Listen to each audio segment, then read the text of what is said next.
আকাশবাণী খবর পড়ছি নমামি বসু রুদ্র। প্রথমে বিশেষ বিশেষ খবর।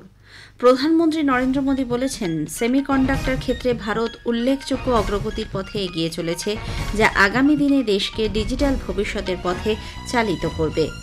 কেন্দ্রীয় মন্ত্রিসভা অন্ধ্রপ্রদেশ, ওড়িশা ও পাঞ্জাবে 4টি নতুন সেমিকন্ডাক্টর প্রকল্পের অনুমোদন করেছে।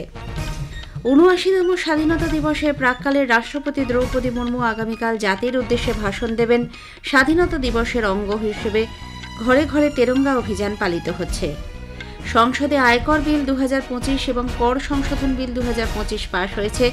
স্বরাষ্ট্র মন্ত্রক বিদেশে বসবাসকারী ভারতীয় নাগরিকদের জন্য নিয়মকানুন কিছুটা কঠোর করেছে। ভারতীয় আবহাওয়া দপ্তর জম্মু কাশ্মীর, উত্তরাখণ্ড এবং তেলেঙ্গানায় আজ অতি ভারী বৃষ্টির লাল সতর্কতা জারি করেছে। তেলেঙ্গানা প্রশাসন বিপর্যয় সামাল দিতে সব রকম পদক্ষেপ নিচ্ছে। আসছে বিস্তারিত খবরে। প্রধানমন্ত্রী নরেন্দ্র মোদী বলেছেন, সেমিকন্ডাক্টর ক্ষেত্রে ভারত উল্লেখযোগ্য অগ্রগতির পথে এগিয়ে চলেছে, যা আগামী দিনে দেশকে ডিজিটাল ভবিষ্যতের পথে চালিত করবে, প্রস্তুত করবে নতুন নতুন উদ্ভাবনের ক্ষেত্র। সোশ্যাল মিডিয়ার এক বার্তায় শ্রী মোদী অন্ধ্রপ্রদেশ, ওড়িশা ও পাঞ্জাবের সেমিকন্ডাক্টর ইউনিট উদ্বোধনের জন্য কেন্দ্রীয় মন্ত্রিসভার সিদ্ধান্তকে স্বাগত জানান। নতুন এই প্রকল্পগুলি ম্যানুফ্যাকচারিং ক্ষেত্রে দক্ষতা বৃদ্ধি করে ভারতকে আন্তর্জাতিক সরবরাহ শৃঙ্খলের এক গুরুত্বপূর্ণ উচ্চতায় পৌঁছে দেবে বলেও আশা প্রকাশ করেছেন তিনি। এদিকে সরকার ওড়িশা, অন্ধ্রপ্রদেশ ও পাঞ্জাবে 4টি নতুন সেমিকন্ডাক্টর প্রকল্পে অনুমোদন দিয়েছে।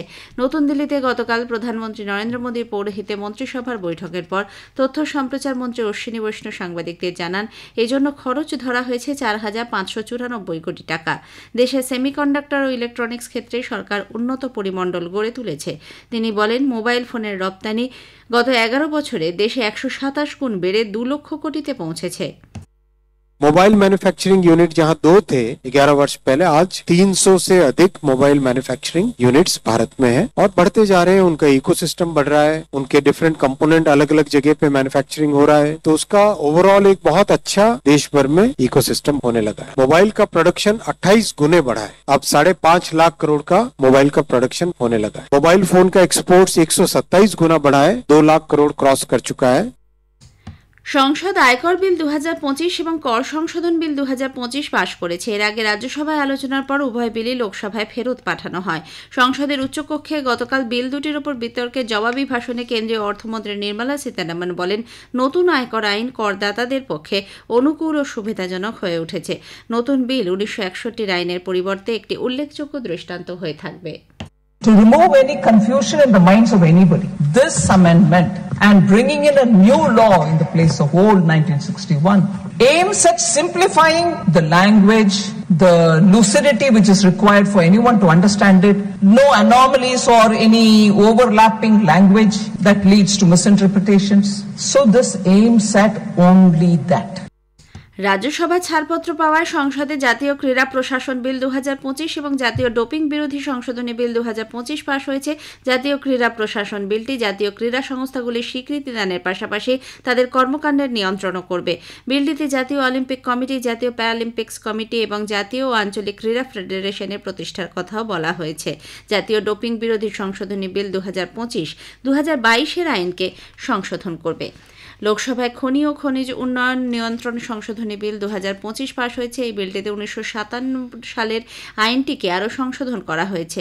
বিলটিতে লিজ হোল্ডাররা তাদের বর্তমান অবস্থাতে অন্যান্য খনিজ যুক্ত করার আবেদন করতে পারবেন। ৭৯তম স্বাধীনতা দিবসের প্রাক্কালে রাষ্ট্রপতি দ্রৌপদী মুর্মু আগামীকাল জাতির উদ্দেশ্যে ভাষণ দেবেন। সন্ধ্যে 7টা থেকে আকাশবাণীর সবকটি কেন্দ্র ও প্রচার তরঙ্গে রাষ্ট্রপতির ভাষণ হিন্দি ও ইংরেজিতে সম্প্রচারিত হবে। রাষ্ট্রপতির ভাষণের বাংলা অনুবাদ শোনা যাবে রাত 9:30টায়। এর প্রেক্ষিতে আকাশবাণীর কিছু সংবাদ বুলেটিনের সময়সূচির পরিবর্তন করা হয়েছে। আকাশবাণী কলকাতার সন্ধ্যে 7:35 জাতীয় সংবাদ প্রচারিত হবে রাত 8টায় স্থানীয় সংবাদের পর। FM হেডলাইন্স সন্ধ্যে 7টা ও রাত 8টার হেডলাইন্স আগামীকাল বাতিল থাকছে। সন্ধ্যে 7:30টায় গীতাঞ্জলি প্রচার তরঙ্গের সমীক্ষাও আগামীকাল প্রচারিত হবে না। স্বাধীনতা দিবসে প্রধানমন্ত্রী নরেন্দ্র মোদী লালকেল্লার প্রাকার থেকে জাতির উদ্দেশ্যে ভাষণ দেবেন। সকাল 7টা থেকে প্রচারিত হবে এই ভাষণ। এর প্রেক্ষিতে FM রেনবো সকাল 7টা, 8টা ও 9টার হেডলাইন বাতিল করা হয়েছে। প্রধানমন্ত্রীর ভাষণ শেষ না হওয়া পর্যন্ত কোনো সংবাদ বুলেটিনও প্রচারিত হবে না। প্রধানমন্ত্রীর ভাষণে বাংলা অনুবাদ প্রচারিত হবে রাত 9:30টায়। এক অনুষ্ঠানে যোগ দেন মুখ্যমন্ত্রী। তাঁর ভাষণে ত্রিবর্ণ রঞ্জিত জাতীয় পতাকার তাৎপর্য ব্যাখ্যা করেন। এই ঘরে ঘরে তিরঙ্গা অভিযান জাতীয় পতাকার সঙ্গে নাগরিকদের যোগাযোগ আরও সুদৃঢ় করে এবং তাঁদের মনে স্বদেশ প্রেমের ভাবনা জাগ্রত করে বলেও সিকিমের মুখ্যমন্ত্রী উল্লেখ করেছেন। ত্রিপুরার মুখ্যমন্ত্রী মানিক সরকার সমাজের সর্বস্তরের মানুষকে ঘরে ঘরে তিরঙ্গা অভিযানে সামিল হওয়ার আহ্বান জানিয়েছেন। আগরতলায় গতকাল এক বিশাল তিরঙ্গা যাত্রায় নেতৃত্ব দেন তিনি। উল্লেখ্য, ৭৯তম স্বাধীনতা দিবস উদযাপনের অঙ্গ হিসেবে ঘরে ঘরে তিরঙ্গা। মোদী আগামী 31শে আগস্ট আকাশবাণীতে মন কি বাত অনুষ্ঠানে তাঁর চিন্তাভাবনা দেশ বিদেশের মানুষের সঙ্গে ভাগ করে নেবেন। এটি হবে মন কি বাতের 125তম পর্ব। নিঃশুল্ক নম্বরে 1800117800 নম্বরে মেসেজ করে কিংবা মাই গভ বা নমো অ্যাপে জনগণ তাদের মতামত জানাতে পারেন। এ খবর আপনারা শুনছেন আকাশবাণী থেকে। আমাদের সংবাদ শুনে যাবে ইউটিউব চ্যানেল আকাশবাণী সংবাদ বাংলা, ফেসবুক ও ইনস্টাগ্রাম আকাশবাণী সংবাদ কলকাতা এবং এক্স হ্যান্ডেল AIR নিউজ কলকাতাতে। স্বরাষ্ট্র মন্ত্রক বিদেশে বসবাসকারী ভারতীয় নাগরিকদের জন্য নিয়মকানুন কিছুটা কঠোর করেছে। মন্ত্রকের পক্ষ থেকে জানানো হয়েছে, কোনো ব্যক্তি 2 বছর বা তার বেশি সময় জেলে থাকলে অথবা কোনো অভিযোগে তার বিরুদ্ধে চার্জশিট দাখিল হলে তার OCI রেজিস্ট্রেশন বাতিল করা হবে। ভারত অথবা বিদেশের যে কোনো জায়গাতেই দোষী সাব্যস্ত হলে এই নিয়ম কার্যকর হবে। বিহারে ভোটার তালিকায় বিশেষ নিবিড় সংশোধন কর্মসূচি SIR সংক্রান্ত মামলায় সুপ্রিম কোর্টের পর্যবেক্ষণ আধার কার্ড নাগরিকত্বের প্রমাণ হতে পারে না। আলাদা করে নাগরিকত্ব যাচাই করা প্রয়োজন বলে অভিমত শীর্ষ আদালতের 2 বিচারপতি সূর্যকান্ত ও বিচারপতি জয়মাল্য বাগচির ডিভিশন বেঞ্চের। উল্লেখ্য, নির্বাচন কমিশন আধারকে নাগরিকত্বের প্রমাণ হিসেবে ধরার ক্ষেত্রে কথা জানিয়েছিল। নির্বাচন কমিশন গতকাল নতুন দিল্লিতে জাতীয়তাবাদী ন্যাশনালিস্ট পার্টি বা NCPর এক প্রতিনিধি দলের সঙ্গে কথা বলেছে। মুখ্য নির্বাচন কমিশনার জ্ঞানেশ কুমার এবং নির্বাচন কমিশনার ড. সুখবীর সিং সান্ধু এবং ড. বিবেক যোশী ওই দলের সর্বভারতীয় সাধারণ সম্পাদক ব্রিজমোহন শ্রীবাস্তবের সঙ্গে সাক্ষাৎ করেছেন। বৈদেশিক চাপ সত্ত্বেও বাণিজ্য চুক্তিতে সাহসী সিদ্ধান্ত গ্রহণের জন্য সারা দেশের কৃষক সমাজ প্রধানমন্ত্রী নরেন্দ্র মোদীকে ধন্যবাদ জ্ঞাপন করেছেন। নতুন দিল্লিতে গতকাল একাধিক কৃষক সংগঠনের প্রতিনিধি, নেতৃবৃন্দ এবং উৎপাদকরা কেন্দ্রীয় কৃষি ও কৃষক কল্যাণ মন্ত্রী শিবরাজ সিং চৌহানের সঙ্গে সাক্ষাৎ করেন। ভারত সিঙ্গাপুর মন্ত্রী পর্যায়ে গোলটেবিল বৈঠকের 3য় দফার বৈঠক হবে আজ নতুন দিল্লিতে। কেন্দ্রীয় মন্ত্রী ড. এস জয়শঙ্কর, নির্মলা সীতারামন, অশ্বিনী বৈষ্ণব এবং পীযূষ গোয়েল গোলটেবিল বৈঠকে অংশ নেবেন। ভারতের বিদেশ মন্ত্রকে এক বিবৃতিতে জানানো হয়েছে, সিঙ্গাপুরের উপপ্রধানমন্ত্রী গান কিম ইয়ং এবং পররাষ্ট্রমন্ত্রী জোসেফিন টিও সহ সিঙ্গাপুরের মন্ত্রীরা এই বৈঠকে অংশ নেবেন।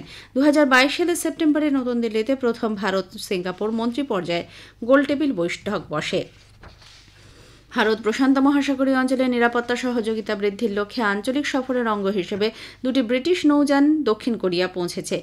HMS রিচমন্ড নামে জাহাজটি গতকাল দক্ষিণ কোরিয়ার বুসানের একটি বন্দরে নোঙর করে পণ্য পরিবহনের জন্য লজিস্টিক সাপোর্ট জাহাজ RFA টাইড স্প্রিং তার আগের দিন বুসান পৌঁছয়।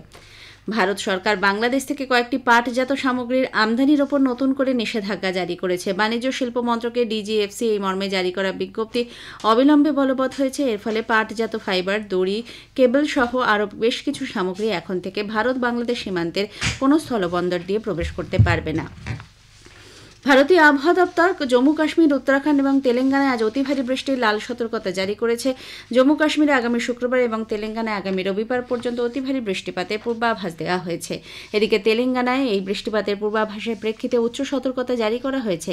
আগামী 72 ঘণ্টায় মেঘভাঙা বৃষ্টির মতো পরিস্থিতি সামাল দিতে সমস্ত দপ্তরকে নিজেদের মধ্যে নিবিড় সহযোগিতা বজায় রেখে কাজ চালানোর নির্দেশ দেওয়া হয়েছে। যে কোনো রকম সমস্যার সমাধানে খোলা হয়েছে 24 ঘণ্টার কন্ট্রোল রুম। শেষ করার আগে খবরের বিশেষ কিছু অংশ আরও একবার। প্রধানমন্ত্রী বলেছেন, সেমিকন্ডাক্টর ক্ষেত্রে ভারত উল্লেখযোগ্য অগ্রগতির পথে এগিয়ে চলেছে, যা আগামী দিনে দেশকে ডিজিটাল ভবিষ্যতের পথে চালিত করবে। কেন্দ্রীয় মন্ত্রিসভা 4টি নতুন সেমিকন্ডাক্টর প্রকল্পে অনুমোদন দিয়েছে। 79তম স্বাধীনতা দিবসের প্রাক্কালে রাষ্ট্রপতি দ্রৌপদী মুর্মু আগামীকাল জাতির উদ্দেশ্যে ভাষণ দেবেন। খবর শেষ হলো, এরপরেই শুনুন স্থানীয় সংবাদ।